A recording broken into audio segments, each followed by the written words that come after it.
आजकल वर्मा जी की पत्नी देवकी जी केबल पर रियलिटी शोज देख देख कर बहुत कुछ सीख रही हैं। जैसे आज तो वो सुबह सुबह बेसुरे आलाप ले रही हैं।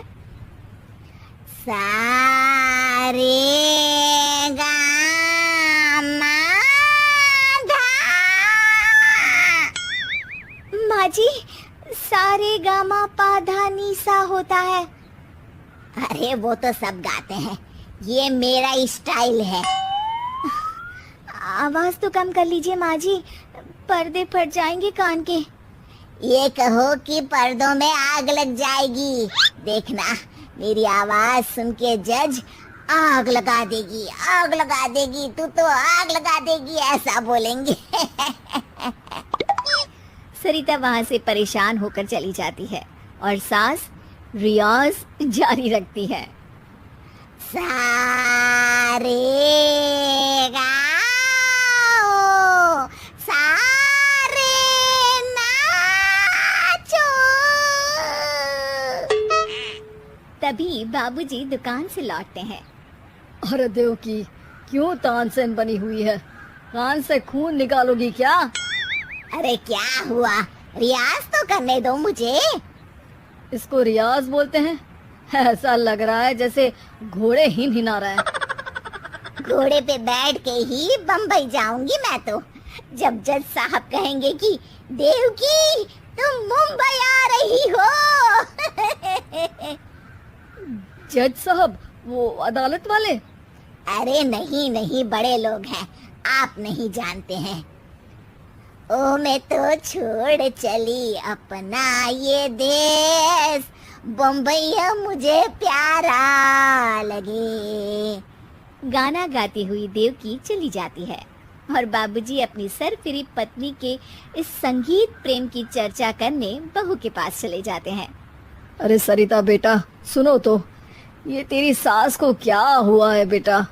सुबह तो अच्छा भला छोड़कर गया था इसे। सिंगर बनेगी अब वो। सिंगिंग रियलिटी शो में जाने की सुबह से तैयारियां चल रही हैं इनकी। हाँ, अब तो कोयल के सुर मेंढक छेड़ेगा। हे भगवान, सद्बुद्धि दो इसे।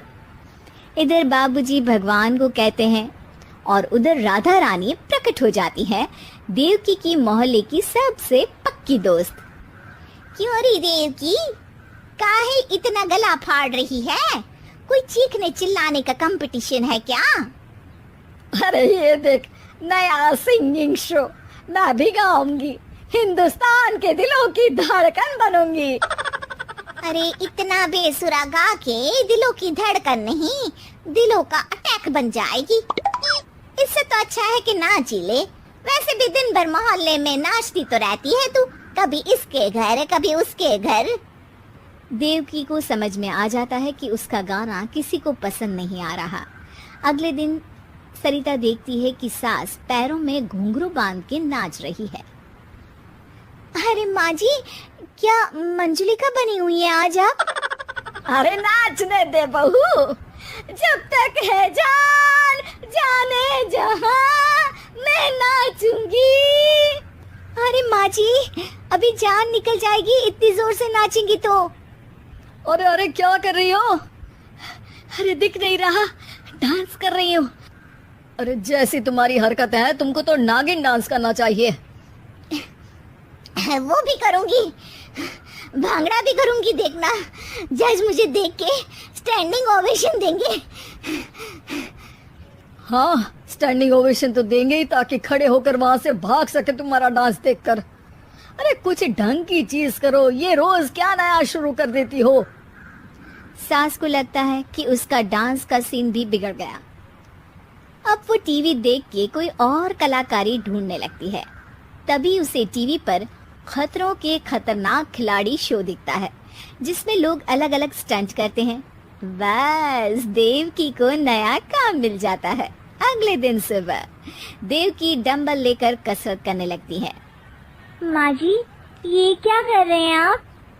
अरे खली जैसे बनकर खलबली मचा दूंगी। कल मैंने खतरों के खतरनाक खिलाड़ी देखा और सोच लिया कि मुझे वही जाना है। हाँ बस। तभी वहाँ बाबूजी भी आ जाते हैं।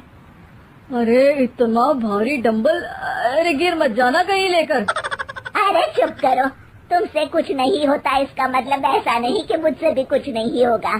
मैं तो खतरों के खतरनाक खिलाड़ी में जाने वाली हूँ। हाँ, मैं तो इस शो में तभी गया था जब तुमसे शादी हुई थी।